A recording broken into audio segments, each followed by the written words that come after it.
नुतं शरण्यं भृत्यार्तिहं प्रणतपालभवाब्धिपोतं वन्दे महापुरुषते चरणारविन्दम्। बोलो श्री राधा मान बिहारी लाल की, श्री बाबा महाराज की जय। श्री राधे, जय श्री राधे।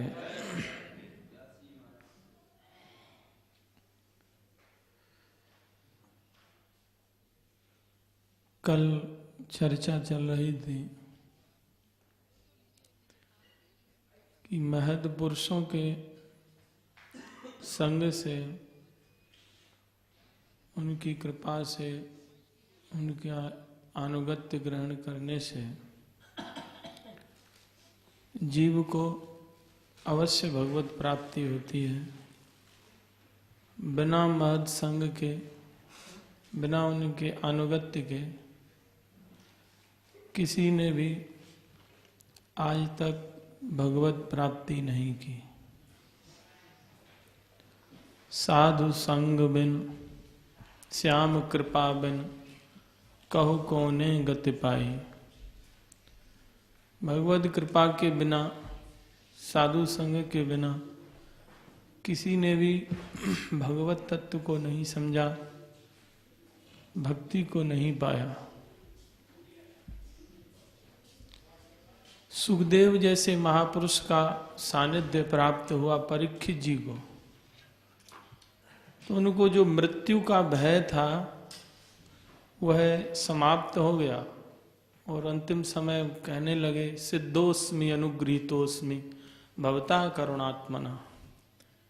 हे गुरुदेव, अब मैं पूर्ण रूप से सिद्ध हो गया हूँ, मरने के लिए तैयार हूँ। अब मुझको किसी प्रकार का भय नहीं है। आपकी कृपा करुणा से मुझको मृत्यु का भय नहीं है। भगवत प्रीति मिल गई 7 दिन सत्संग सुन करके, तो मृत्यु का भय समाप्त हो गया, भगवत प्राप्ति हो गई। भागवत सुन करके भगवत धाम की प्राप्ति परीक्षित महाराज को हो गई।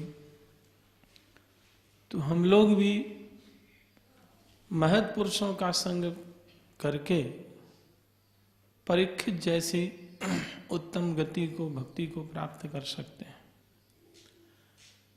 देखो, वेदव्यास जी तो साक्षात भगवान के ही अवतार हैं।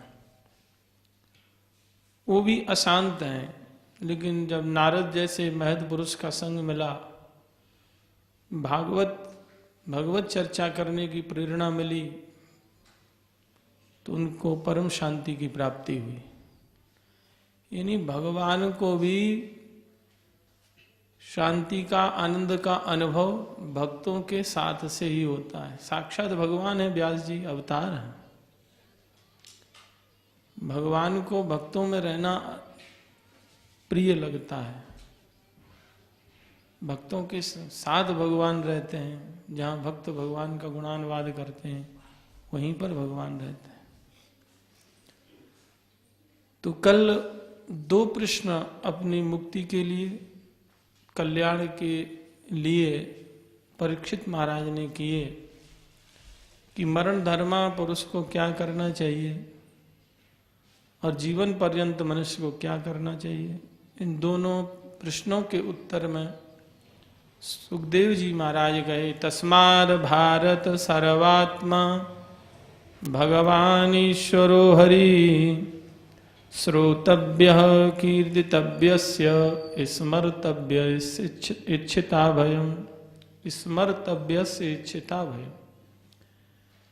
जीवन पर्यंत मनुष्य को भगवान की लीला कथाओं का श्रवण, कीर्तन और स्मरण करना चाहिए। जिस किसी को भी निर्भय पद चाहिए, मृत्यु के भय से मुक्त होना है, कोई भक्ति के 3 अंग प्रधान हैं, इनको पकड़ ले। बस इनको पकड़ लोगे, बाकी सब नवदा भक्ति के जो अंग है वो सब आ जाएंगे।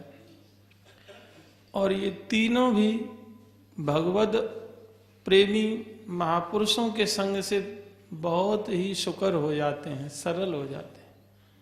महापुरुषों का संग करेंगे तो सहज में भगवत चर्चा श्रवण करने को मिलेगी, सहज में भगवत कीर्तन करने का अवसर प्राप्त होगा। नहीं भी करोगे तो कीर्तन सुनने को मिलेगा। यात्रा में कितने लोग आते हैं, ब्रज यात्रा में, जो कभी भी कीर्तन नहीं करते होंगे, लेकिन यहाँ कीर्तन सुनते हैं। 40 दिन कीर्तन करने का नियम लेकर के जाते हैं। ऐसा क्यों हुआ? महद पुरुषों के संग से, धाम की कृपा से। हम जून में गए थे, रायसेन जिला पड़ता है नर्मदा किनारे, तो वहां पर कथा करने के लिए गए तो प्रातः काल देखे तो 2 गांवों से भगवान नाम कीर्तन की ध्वनि आ रही थी प्रातः काल 5 बजे। तो उन्होंने पूछा, भाई ये कीर्तन कहाँ होता है? बोले महाराज प्रभात फेरी होती है। बोले प्रभात फेरी यहाँ करते हैं लोग? हाँ। कौन करता है? बोले महिलाएं करती हैं महाराज, एक गांव में पुरुष लोग करते हैं। हमने कहा इन्होंने कैसे शुरू किया? बोले महाराज ये वृंदावन गई थी यात्रा में, बरसाना से कोई यात्रा उठती है, उस यात्रा में गई, तभी से इन्होंने शुरू कर दिया। हमको पता भी नहीं था, फिर उनको मिले भी और कहा, हमने भी परिचय दिया, हम भी वहीं से आए हैं जहाँ से आप लोगों ने प्रेरणा लेके भगवान नाम कीर्तन शुरू किया। तो और उत्साह बढ़ा और भी कई गांवों में प्रारंभ हुआ। तो भगवान नाम संकीर्तन में प्रीति हो गई उन लोगों की। कब हुई? महापुरुषों का संग प्राप्त किया।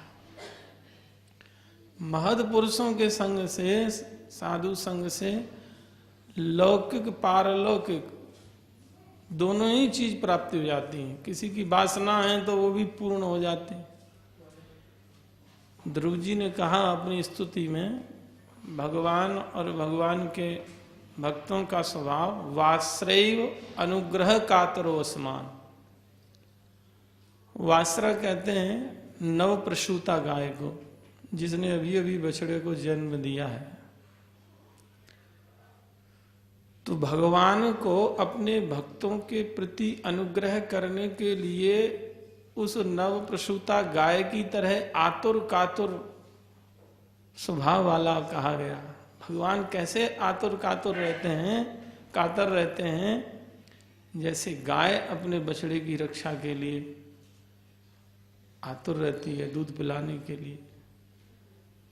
देखा होगा गाय जब बछड़ा देती है तो सबसे पहले उसके शरीर में जो भी गंदगी मल होता है उसको अपनी जीवा से चाट चाट करके वह स्वच्छ कर देती है।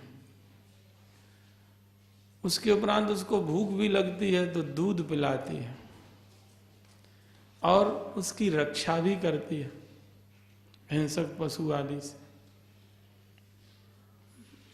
तो तीनों कार्य कर रही है। उसके दोषों का, मल का भी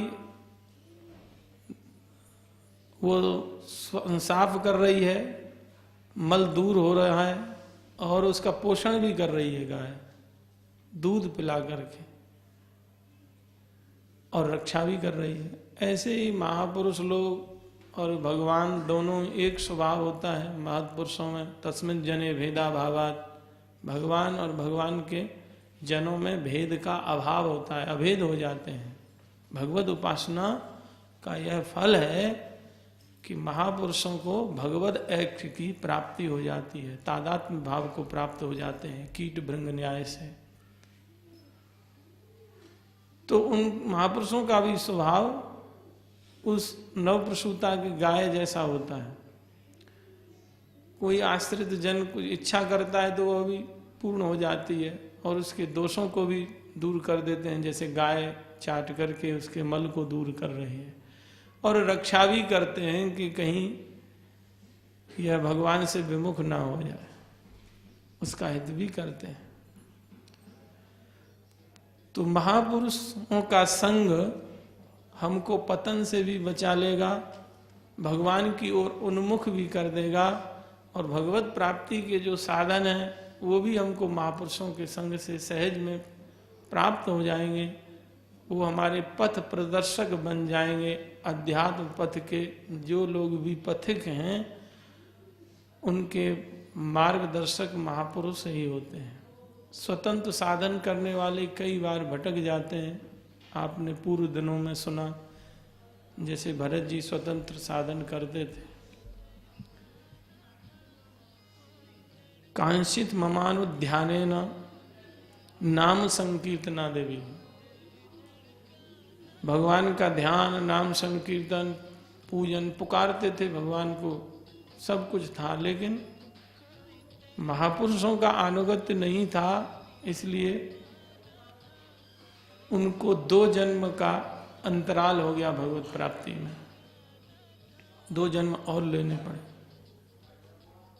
तो महापुरुषों के सानिध्य से जीव को शीघ्र भगवत कृपा की प्राप्ति होती है, अंतःकरण के दोषों का नाश हो जाता है और वहाँ एक तरह से कवच प्राप्त होता है, माया के जो झकोर हैं उनसे बच जाता है महापुरुषों की कृपा।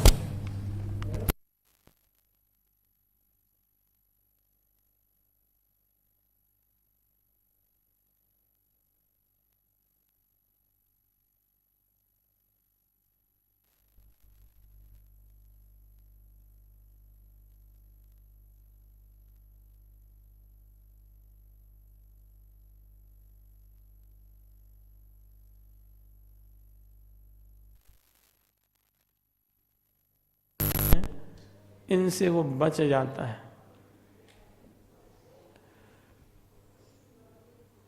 श्रृणताम स्वकथाम कृष्ण पुण्य श्रवण कीर्तना हृदयंतस्थो यभद्राणि विधनोति सुहित सताम। महापुरुषों का संग करता है तो भगवत कथा सुनने को मिलती है, और भगवत कथा सुनने से क्या लाभ होगा? बोले हृदयंतस्थो यभद्राणि, जितने भी तुम्हारे हृदय में कलमश हैं, अभद्र हैं, बोले वो सब नष्ट हो जाएंगे। पुण्य श्रवण कीर्तना, भगवान की पुण्य कथाओं से, कीर्तन से। बोले ऐसा क्यों होता है? विदनोति सुहित सताम, कृष्ण विदनोति, यहाँ विदनोति क्रियापद है, कृष्ण विदनोति। श्री कृष्ण स्वयं उसके दोषों को धो डालते हैं। बोले ऐसा क्यों करते हैं? बोले सुहृद सताम, वो अपने भक्तों के सुहृद हैं, हितैषी हैं। भगवान से बढ़कर के कोई दूसरा संसार में हितैषी नहीं हो सकता। हम लोग अपने अड़ोसी पड़ोसियों को, जहाँ जिसकी आसक्ति है, ममता है, उनको हितैषी समझते हैं, लेकिन भगवान से बड़ा कोई हितैषी नहीं हो सकता। स्वार्थी तो हो सकते हैं संसार में, हमारा वास्तविक हित भगवान ही करते हैं, वास्तविक हित जीव का महापुरुष ही करते हैं, उनके जन करते हैं। अजामिल के प्रसंग में उससे पूर्व 5वें स्कंद में नरकों का वर्णन किया कि किस किस पाप कर्म के फलस्वरूप कौन कौन से नरक की प्राप्ति होती है। ये सब सुनकर के परीक्षित महाराज घबरा करके बोले, महाराज जाने अनजाने में मनुष्य से, शरीर से, वाणी से, मन से कोई ना कोई पाप हो ही जाता है। यदि जीव उनका प्रायश्चित नहीं करता है तो नरक की प्राप्ति होती है, और प्रायश्चित कर लेता है तो उस नरक से बच जाता है। नरक और प्रायश्चित ऐसे समझो, जैसे रेलगाड़ी में जाते हैं तो लिखा होता है व्यर्थ में जंजीर खींचने वाले पर 1000 रुपये का जुर्माना, और नहीं तो 3 माह का कैद, जेल खाने जाओ। यानी तुमने जंजीर खींचा है तो उसके फलस्वरूप या तो 1000 रुपये जमा करो या 3 महीने की जेल भोगो। तो जेल क्या है? वो है नरक, और जुर्माना क्या है? वो है प्रायश्चित। यदि जुर्माने के फलस्वरूप हमने प्रायश्चित कर लिया पापों का, तो फिर जेल नहीं जाना पड़ेगा, नरक नहीं जाना पड़ेगा, अधोगति में नहीं जाना पड़ेगा, पाप योनियों में नहीं जाना पड़ेगा। तो बोले प्रायश्चित क्या है? शारीरिक मानसिक पाप जो मनुष्य करता है, वाणी से भी पाप करता है, व्यर्थालाप यह भी वाणी का पाप है। व्यर्थ वार्ता करना, भगवत चर्चा को छोड़ के इतर चर्चा करना, ये वाणी का पाप है। मन से भगवान के इतर जो भी कुछ चिंतन हम करते हैं वह सब पाप ही है। पाप परमेश्वर अपा करोति, जो भगवान से दूर करे, चाहे वो चिंतन हो चाहे वह कोई भी कर्म हो, सब पाप ही की संज्ञा में आता है, सब पाप है।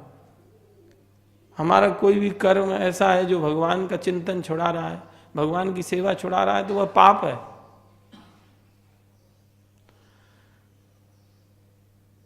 तो बोले कोई ना कोई पाप बनता है। कभी वाणी से पाप करते हैं हम, कभी शरीर से हाथ से पाप हो जाता है, कभी मन से पाप हो जाता है। तो इनका फल क्या होगा? बोले नरक भोगोगे। बोले और भी कोई उपाय? बोले प्रायश्चित करो। प्रायश्चित नहीं करोगे तो नरक जाना पड़ेगा, वही दंड नहीं दोगे 1000 रुपए का तो जेल जाना पड़ेगा। तो बोले प्रायश्चित क्या है सब कर्मों का, पाप कर्मों का प्रायश्चित? बोले जीव को तत्व ज्ञान हो जाए। बोले महाराज यह तत्व ज्ञान तो सबको सहज में नहीं होने वाला। हम संसारी लोग, विषयी पामर लोगों को तत्व ज्ञान सहज में कहाँ होने वाला है? यह तो आपने उसी प्रकार से साधन हमको बता दिया जैसे कोई बेचारा गरीब व्यक्ति किसी वैद्य के पास गया और वैद्य ने औषधि बताई कि देखो तुम्हारा रोग बहुत शीघ्र ही दूर हो जाएगा, तुम पूर्ण रूपेण स्वस्थ हो जाओगे, तुम 10 ग्राम स्वर्ण भस्म लेकर के गौ दुग्ध की मलाई में इसका पान करो। तो बोला महाराज मैं तो गरीब हूं, मेरे पास द्रव्य नहीं है, द्रव्य नहीं है तो स्वर्ण भस्म में कहां से लाऊंगा, और न मेरे पास गाय है, तो गाय नहीं तो दूध भी नहीं है। तो यह तत्व ज्ञान रूपी जो प्रायश्चित का साधन बताया है तो उसी प्रकार से हो गया। जैसे गरीब को कोई स्वर्ण भस्म का उपचार बता दे, वो कर ही नहीं पाएगा। तो बोले इसके अतिरिक्त 9 साधन और बताए पापों को दूर करने के लिए। वो 9 साधन महाराज जी एक बार विस्तार से हम लोगों को सुना चुके हैं। इन साधनों को यदि कोई श्रद्धा पूर्वक कर लेता है तो निश्चित रूप से पापों से उसको छुटकारा प्राप्त हो जाता है। तपसा ब्रह्मचर्येण शमेन च दमेन च त्यागेन सत्य शौचाभ्याम यमेन नियमेन च। तप सामान्य तप के द्वारा भी पापों का नाश होता है। श्रीधर स्वामी ने तपसा का अर्थ यहां किया एकाग्रेण, मन की एकाग्रता ही तप है। यानी भगवान में मन का लग जाना, स्थिर हो जाना ही सबसे बड़ा तप है। परमो ही योग मनसा समाधि, मन भगवान में लग जाए यही सबसे बड़ा योग है, यही सबसे बड़ा तप है। इसके अतिरिक्त भगवत प्राप्ति के लिए साधन करने में जो कष्ट उठाने पड़ते हैं तो उनको सहना भी तप कहा जाता है। दूसरे भगवान ने श्रीमद् भगवद गीता में 17वें अध्याय में 3 प्रकार का तप बताया। 14, 15, 16वां श्लोक है। शरीर का तप, वाणी का तप, मन का तप। देव द्विज गुरु प्राज्ञ पूजनम शौच मार्जवम ब्रह्मचर्यम अहिंसा च शारीरम तप उच्यते। देव भगवान का पूजन करना, द्विज से भगवान के भक्त हैं, संत हैं, ब्राह्मण हैं, इनकी सेवा करना शरीर से। कोई संत आ गए तो प्रसाद की व्यवस्था करना, आसन की व्यवस्था करना, मधुर वाणी से बोलना, जल आदि देना, ये सब शारीरिक तप में आता है। देव द्विज गुरु प्राज्ञ अपने से जो श्रेष्ठ हैं, गुरुजन हैं, आयु में श्रेष्ठ हैं, भक्ति में श्रेष्ठ हैं, उन लोगों का सम्मान करना, उनका पूजन करना। पूजन करने का तात्पर्य यही नहीं है कि तिलक चंदन पुष्प लेके पूजन करो। हृदय से उनके प्रति सम्मान का भाव रखना, उनको देख करके प्रसन्न होना, मुस्कराना, पहले से बोलना, ये सब अभिनंदन करना, ये सब शारीरिक तप में आता है। भगवान श्री राम के बारे में आता है, उनके स्वभाव कैसा था? मंदस्मित पूर्वा विभासी, मंद मंद मुस्कुराते और पहले से बोलते। ऐसा स्वभाव भक्त का होना चाहिए। भगवान से शिक्षा लेनी चाहिए। हम लोग तो बगल से निकल जाएंगे और जय श्री कृष्ण भी नहीं करेंगे, अभिनंदन भी नहीं करेंगे, तो इससे वैष्णवता नष्ट हो जाती है। हंति निंदंती वही द्वेष्टि वैष्णवान ना अभिनंदती। वैष्णव को अभिनंदन न करना, भक्त संतों को देख करके सिर न झुकाना, यह अपराध है। झुको, जितने झुकोगे अहंकार दूर होगा। झुकते वही हैं जिनमें जान है, अकड़ तो मुर्दे की पहचान है। व्यवहार से पता लग जाता है, वाणी से पता लग जाता है कि हम लोगों का कितना प्रवेश है अभी भक्ति में। जब भगवान हृदय में आ जाएंगे ना तो वाणी हमारी मधुर हो जाएगी, कर्कशता समाप्त हो जाएगी, अहंकार नष्ट हो जाएगा। हम अपने को सबसे छोटा लघु मानने लगेंगे। अभी तो हम थोड़ा सा 10 माला 2-4 माला घुमा लेते हैं, पाठ कर लेते हैं, हम सबसे बड़े भक्त हैं, हम किससे कम है? हमको लोग प्रणाम करें, हम क्यों करें? यह सूक्ष्म अहम रहता है। बहुत से संत होते हैं, ऐसे एक महात्मा थे सांकरी खोर में, हम लोग पढ़ते थे पहले, तो थोड़ा भी कोई राधे राधे बाबा तो 50 बार जय सिया राम भैया, जय सिया राम भैया, पंचांग दंडोत करते और बड़ी सरलता से स्वीकार करते। तो ये सब वैष्णव आचार, ये तपस्या के अंतर्गत है।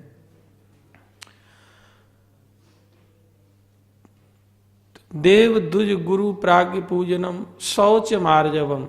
शौच माने पवित्रता से रहना, भीतर बाहर की पवित्रता। बाह्य शुद्धि और आंतरिक शुद्धि दोनों ही आवश्यक हैं। बाह्य शुद्धि से तात्पर्य जहां हम रहते हैं उस परिवेश को साफ सुथरा पवित्र रखे, वस्त्र आदि को पवित्र रखे। जितना तुम अपने परिवेश को, रहने के स्थान को स्वच्छ रखोगे, उसका प्रभाव मन पर पड़ता है। और तुम गंदी जगह चले जाओ जहां गंदगी पड़ी हो, वहां से मन तुरंत कहता है भागो, यहाँ ठीक नहीं। और जहाँ स्वच्छता होती है, भगवान की सेवा हो, पुष्प खिले हों, सुंदर उपवन हो, वहाँ सतोगुण बढ़ता है। इसीलिए वन का वास सात्विक वास कहा है। भगवान में सहज में मन लगता है, भगवान की ओर चलने लगता है, क्योंकि सतोगुण बढ़ता है। जब हम अपने परिवेश को शुद्ध साफ सुथरा रखेंगे, पवित्र रखेंगे, तो उसका मन पर प्रभाव पड़ेगा, मन में सत्वगुण बढ़ेगा। और सत्वगुण जो है वह प्रकाशक है। सत्वम लघु प्रकाशकम, सांख्य कारगा में कहा गया, सत्वगुण हल्का होता है और प्रकाशक होता है। सत्वगुण बढ़ेगा जब ही ज्ञान का प्रकाश प्राप्त होगा, भगवान की ओर वृत्तियां लगेंगी। तो सत्वगुण बढ़ाने के लिए स्वच्छ परिवेश रखना, यह शौच के अंतर्गत आता है।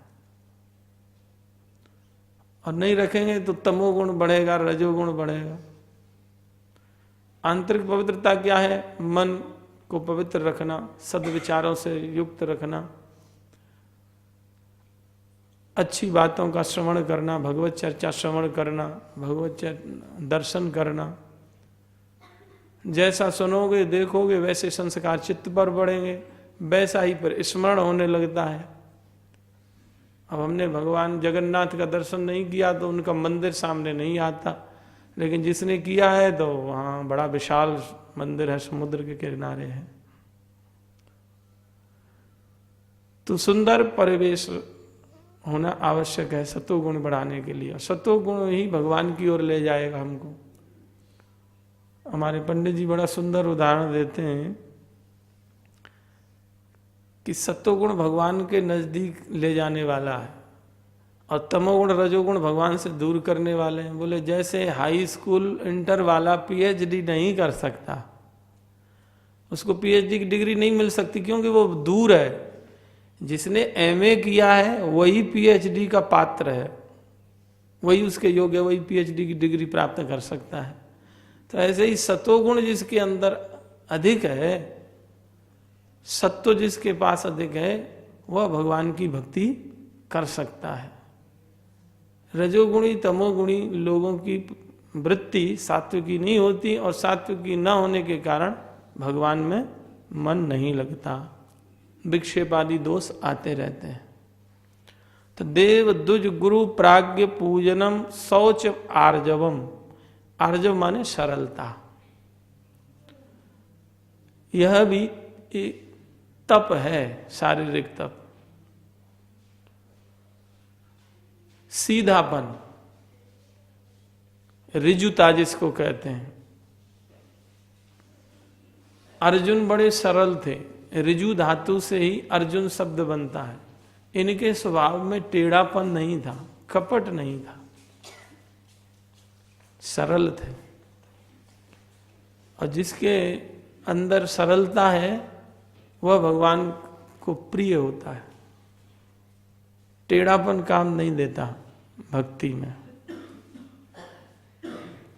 सठता कुटिलता ये सब भक्ति मार्ग में नहीं चलता।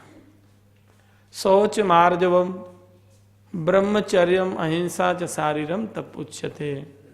किसी की भी हिंसा न करना, वाणी आदि से भी संयम से रहना, स्वाध्याय करना, ब्रह्मचर्यम अहिंसा च शारीरम तप उच्यते। शरीर का तप, वाणी का तप बताया। अनद्वेग करम वाक्यम सत्यम प्रिय हितम जयत। अनद्वेग, ऐसी वाणी न बोले किसी से कि किसी के हृदय में उद्वेग हो जाए, कष्ट हो, ऐसी वाणी का प्रयोग नहीं करना चाहिए भूल के भी। सत्य बोले, प्रिय बोले, और वो भी कैसा हो, हितकर हो। सत्य भी बोला लेकिन प्रिय नहीं है। हमने कहा ए लंगड़े, अब लंगड़ा है वो है, सत्य तो तुमने कहा किंतु उसको प्रिय नहीं है, उसके लिए हितकर नहीं है, तो ऐसा सत्य भी मत बोलो जो दूसरे को कष्ट देने वाला। सत्यम ब्रूयात प्रियम ब्रूयात न ब्रूयात सत्यम अप्रियम। सत्य बोलो, प्रिय बोलो, हितकर बोलो, लेकिन ऐसा सत्य मत बोलो जो दूसरे को उद्वेग उत्पन्न करे। प्रिय ना हो ऐसा सत्य भी मत बोलो। कई बार हम लोग कहते हैं हाँ जी हम तो सत्य बात कहेंगे। सत्य बात कहने का तात्पर्य दूसरे को कष्ट देना, नीचा दिखाना। तो ये वाणी का तप। अनद्वेग करम वाक्यम सत्यम प्रिय हितम चयत स्वाध्याय अभ्यसनम चैव वांगमयम तपोच्यते। स्वाध्याय करना सदग्रंथों का, वाणी से कीर्तन करना, पाठ करना गीता भागवत आदि का, यह वाणी का तप है। यह हम घर बैठे कर सकते हैं, जंगल में जाना आवश्यक नहीं है। भगवान ने तप की बड़ी सुंदर परिभाषा की कि हम लोग जहां पर है वहीं तप कर सकते हैं। तीनों प्रकार का तप। मन का तप बताया, मनः प्रसाद सौम्यत्व मौन आत्म विनिग्रह। मनः प्रसाद सौम्यत्व, प्रसादस्तु प्रसन्नता, मन की प्रसन्नता, हमेशा प्रसन्न रहे। और सौम्य कहते हैं, सौम माने चंद्रमा, सौमस्य भाव सौम्यत्व, चंद्रमा की तरह शीतल शांत चित्त को रखे। आत्म विनिग्रह, आत्म संयम, इतना भगवत चिंतन के अतिरिक्त इतर चिंतन न करे, ये मन का तप बताया।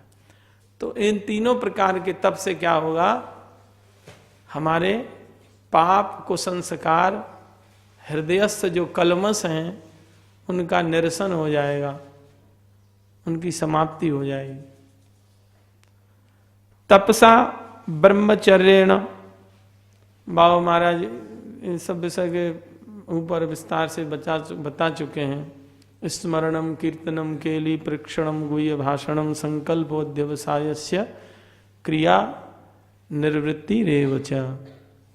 ये 8 प्रकार से ब्रह्मचर्य नष्ट होता है और पालन भी 8 प्रकार से होता है। इन 8 चीजों से बचना चाहिए साधक को।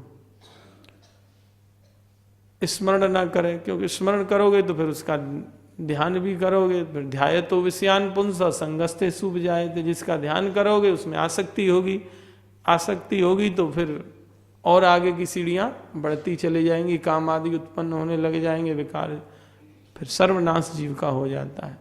तो पहली सीढ़ी पर ही हमको सावधान होना चाहिए, वहीं पर अपने मन का निग्रह कर लेने से हमारा संयम बना रहता है। स्मरणम कीर्तनम, व्यर्थ चर्चा न करना, विषय वार्ताओं से बचना।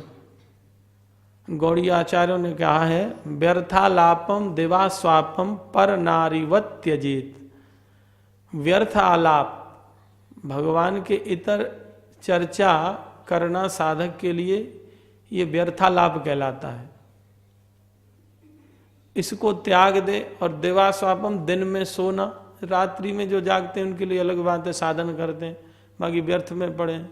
बोले इसको पराई स्त्री की तरह त्याग देना चाहिए। साधन करना है, भजन करना है तो भाई नियम का पालन करना पड़ेगा।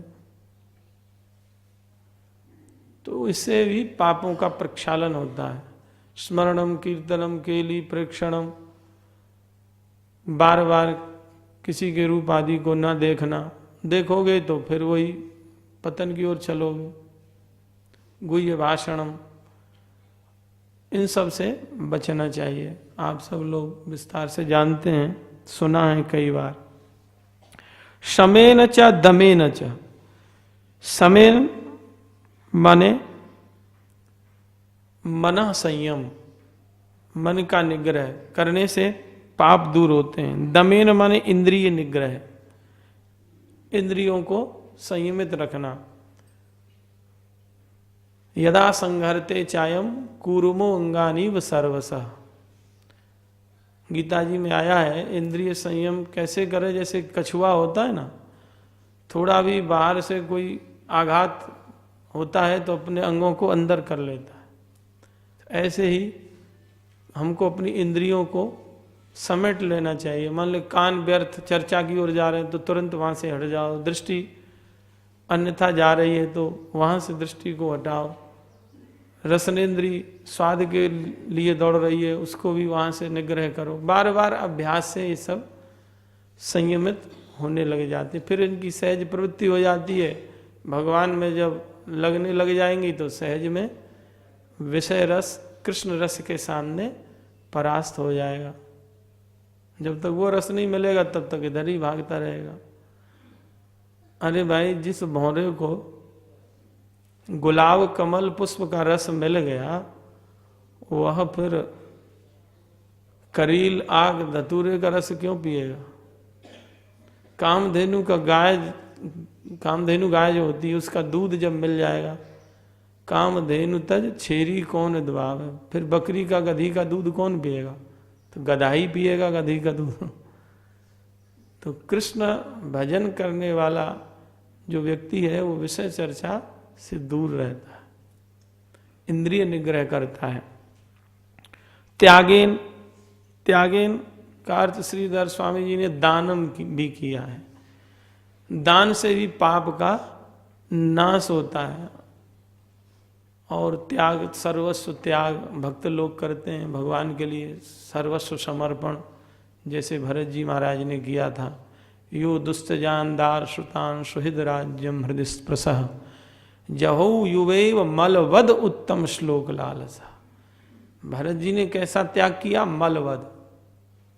2 तरह का त्याग होता है, मलवद और वमनवत। बमन मत माने उल्टी जैसे कोई कर देता है तो फिर उसको थोड़े स्वीकार करता है। मल से भी अधिक घृणा उल्टी से बमन से होती है। तो बोले मलवत त्याग कर दिया, हमने घर का कचरा निकाल करके कूड़े खाने में फेंक दिया या मल त्याग कर आए तो फिर कोई स्मरण थोड़े करता है हमने क्या त्याग किया। तो मलवत त्याग किया किसका, जिसको छोड़ना बड़ा कठिन है साधारण लोगों के लिए। यो दुस्तजान दार सुतान, पत्नी को, पुत्र को, सुहृद, राज्य, जितने भी इष्ट मित्र सबको छोड़ दिया, राज्य ऐश्वर्य सबको छोड़ा। किस लिए? बोले उत्तम श्लोक लालसा।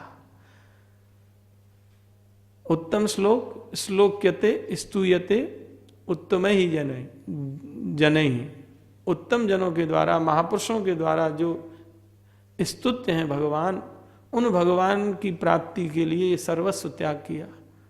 और भगवान की आज्ञा है मदर्थे अर्थ परित्यागो भोगस्य च सुखस्य च इष्टम दत्तम हुतम जप्तम मदर्थे यद व्रतम तपः। तुम मेरे लिए त्याग करो, मदर्थे अर्थ परित्यागो, मेरे लिए अर्थ का त्याग करो। भोगस्य च सुखस्य च, भोगों को, सुख और सांसारिक सुखों को मेरे लिए छोड़ो। इष्टम दत्तम हुतम जप्तम, जो भी तुम्हारा प्रिय है उसका त्याग करो। हवन भी करते हो, पूजन भी करते हो, सब मेरे लिए त्याग करो। व्रत जप जो भी है सब मेरे लिए करो। इसीलिए विवेकी पुरुष कोई भी साधन करते हैं, जप करेंगे, पाठ करेंगे तो अंत में कहेंगे श्री कृष्णार्पणम मस्तु।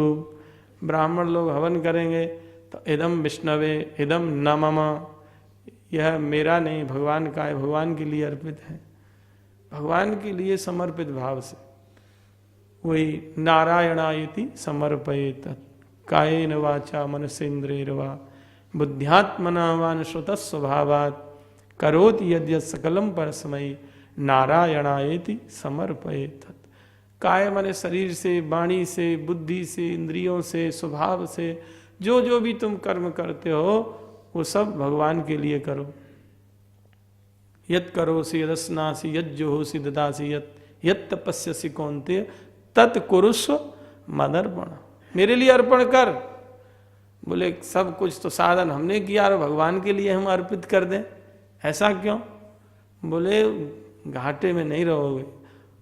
वह साधन भगवान के लिए जब तुम अर्पित कर दोगे तो साधन का अनंत गुना फल हो जाएगा। वह अनंत गुना फल क्या हो जाएगा? भगवान की प्रीति देने वाला हो जाएगा। और संसार के लिए समर्पण, अपने स्वार्थ के लिए समर्पण, वासनाओं के लिए समर्पित होगा तो वो भगवत भक्ति देने वाला नहीं होगा। तो त्यागेन सत्य शौचाभ्याम, सत्य शौच पवित्रता, यम और नियम, 5 यम बताए और 5 ही नियम बताए वेदांत सार में। अहिंसा, सत्यस्तेय, ब्रह्मचर्य, अपरिग्रह, संग्रह न करना। भक्त लोग संग्रह परिग्रह इनसे भी बचते हैं। संग्रह, परिग्रह, नवग्रह, इन तीनों के जो चक्कर में पड़ता है महात्मा लोग कहते हैं वह भगवत अनुग्रह से वंचित हो जाता है, उसको भगवत कृपा नहीं मिलती। अभी कोई ना कोई बाबा महाराज जैसे बताते हैं, कोई ना कोई ग्रह विपरीत रहा ही आता है। और ग्रह विपरीत क्या रहते हैं? हमारे सब कर्म ही उल्टे सीधे हैं, उनके अनुसार हमको दंड मिलता है। तो बोले क्या करे? बोले सीधे भगवान की आराधना करो भाई। और संग्रह परिग्रह करोगे तो भगवान का अनुग्रह इसलिए नहीं मिलेगा कि चिंतन उस धन आदि का रहेगा, भगवान का नहीं रहेगा। इसीलिए भगवान के भक्त संग्रह परिग्रह से बचते हैं और मन को भगवान में लगा के रखते हैं। तो ये यम बताए 5, शौच, संतोष, तपः, स्वाध्याय, ईश्वर प्रधानाय। ईश्वर प्रधान माने भगवान की शरणागति, संतोष, स्वाध्याय, ये 5 यम बताए नियम। और नियम जप आदि को भी श्रीधर स्वामी जी ने बताया। जप आदि का नियम है, भगवत पूजा का किसी का नियम है, पाठ का नियम है।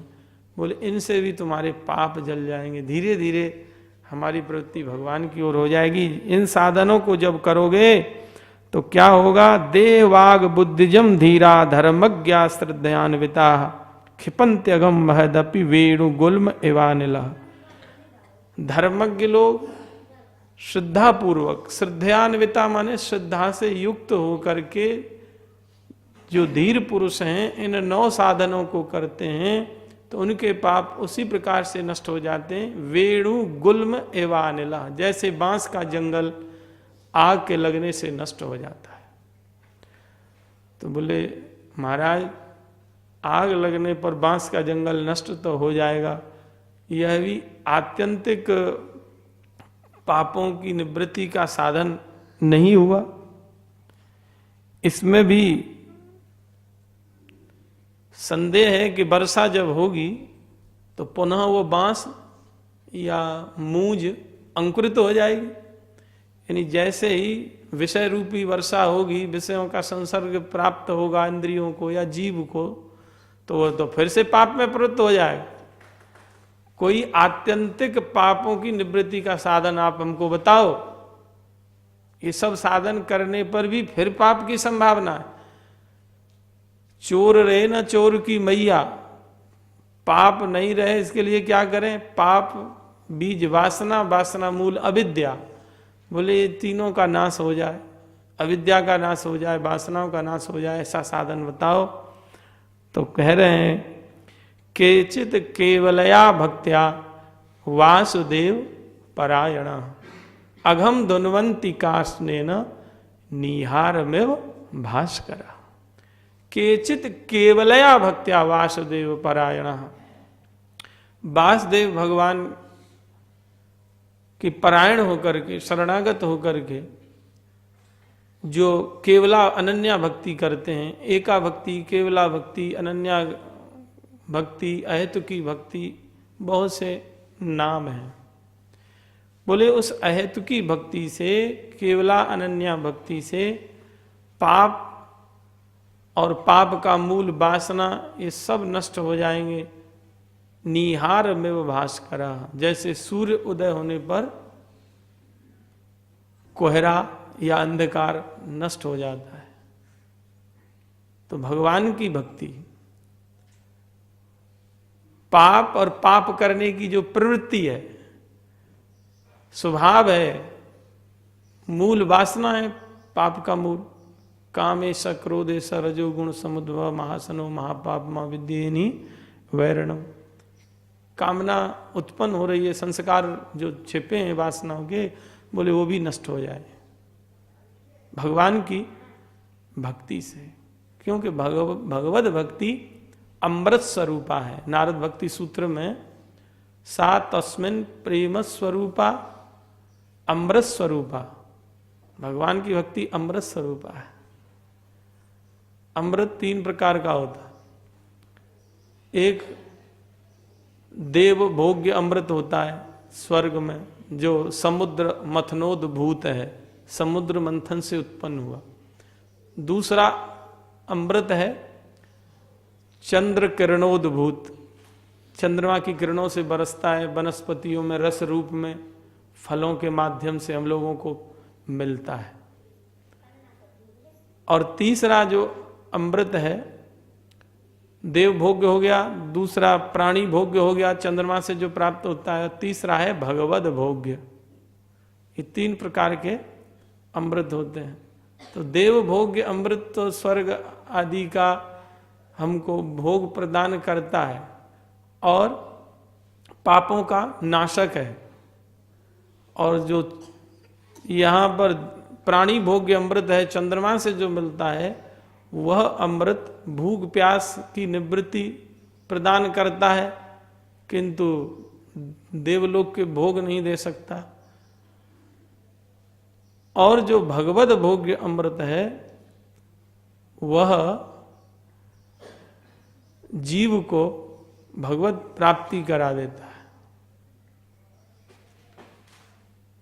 हम सब लोग भगवान की भक्ति करें। जो भगवान की भक्ति है ना, वही उस भगवत भोग्य अमृत को प्रदान करेगी। भक्ति जो करता है वही भगवान के लायक होता है। हम लोग भगवान के लायक बने। और भी परिभाषाएं की, बोले भक्ति क्या है भैया, बोले भजनम भक्ति। गोपाल तापनी उपनिषद में परिभाषा की गई, बोले भजनम भक्ति। बोले भजन क्या है, बोले किम भजनम, बोले भजनम रसनम। रस ही भजन है। बोले रस क्या, देखा होगा अपने गाय बैल घास पत्ती चारा खल सब खा लेते हैं, और खाने के बाद फिर उसकी जुगाली करते हैं, चरवण करते हैं, उसका रस लेते हैं। उस समय देखो उसके नेत्रों को, उसके चेष्टाओं को बड़ा शांति से उसका रस लेता है वो बैल या गाय, बैठ करके मुंह से झाग निकलते रहते हैं, आनंद से बैठा रहता है। तो वो रस का पान करता है, पहले खा लिया अब फिर उसका चरवण कर रहा। ऐसे ही भगवत भक्त संत महापुरुषों के मुख से जो सत्संग कथा लीला हम सुन रहे हैं, उसका मनन करें, चिंतन करें। उस चिंतन करने में जो रस है, बोले वही भक्ति है।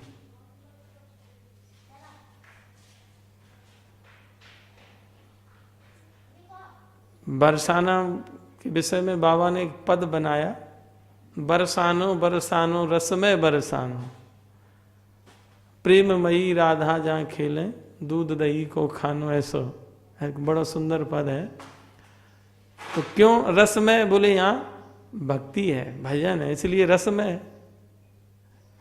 और रस कुंज, रस मंडप, रस मंदिर सब रसमय है। क्यों कि सब जगह भगवान की भक्ति है, सब जगह भगवत कथा हो रही है, कीर्तन हो रहा है।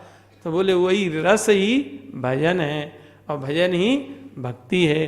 भजनम भक्ति। भज धातु सेवायाम, सेवा भी भजन है, सेवा होती है, बोले वो भजन है। या एक महात्मा और भजन की परिभाषा करते, बोले भासे भजिए राम, जासे जन सेवा करो, निषिद्ध न कीजिए काम, यही को नाम भजन है।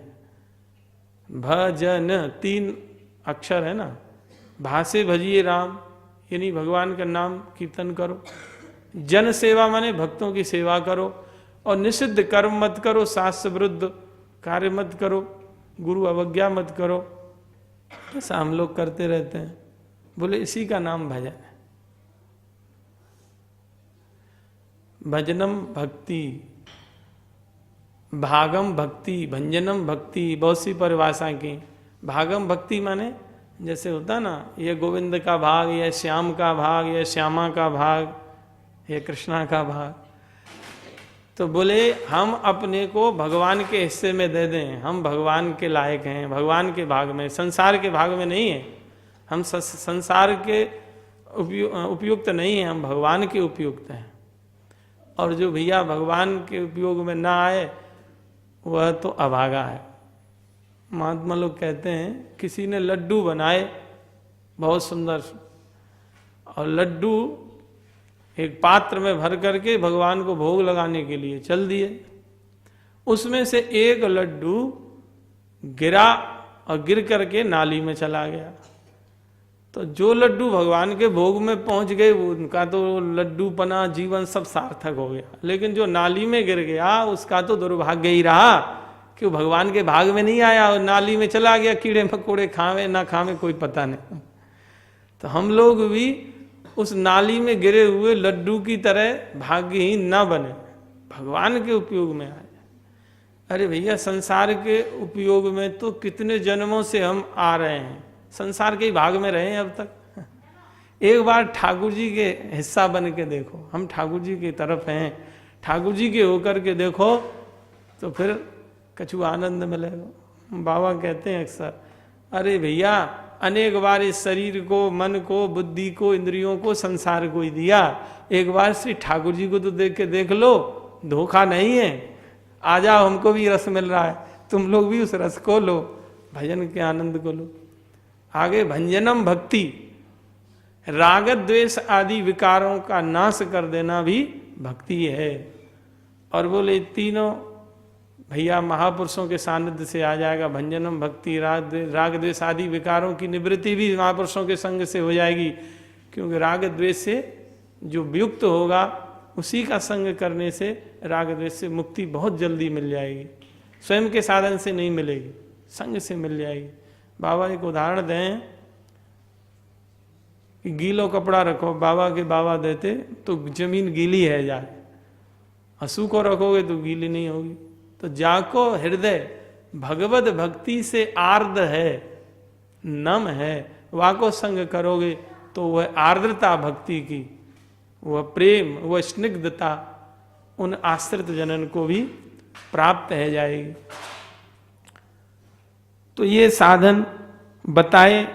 एक और साधन बाबा कहें कि ये साधन एटम बम है पापों को दूर करने का, हृदय के दोषों को दूर करने के लिए भगवान की भक्ति से भी श्रेष्ठ साधन बताया। न तथा ह्यगवान राजन पूयेत तप आदि यथा कृष्णार्पित प्राणा तत्पुरुष निषेवया। कृष्णार्पिता, कृष्णे अर्पिता प्राणा येन। श्रीधर स्वामी जी ने अर्थ किया कि जिसका जीवन भगवान के लिए अर्पित है, बोले ऐसे पुरुषन की यदि तुम सेवा करोगे तो जो वर्ष भर ठाकुर जी की सेवा करने से जो दोषों का अपक्ष है या निरसन होगा, वह महापुरुषों के एक मुहूर्त, आधा मुहूर्त, एक घड़ी के सेवन से हो जाएगा। बोलो वृंदावन बिहारी लाल की जय। जय जय श्री राधे।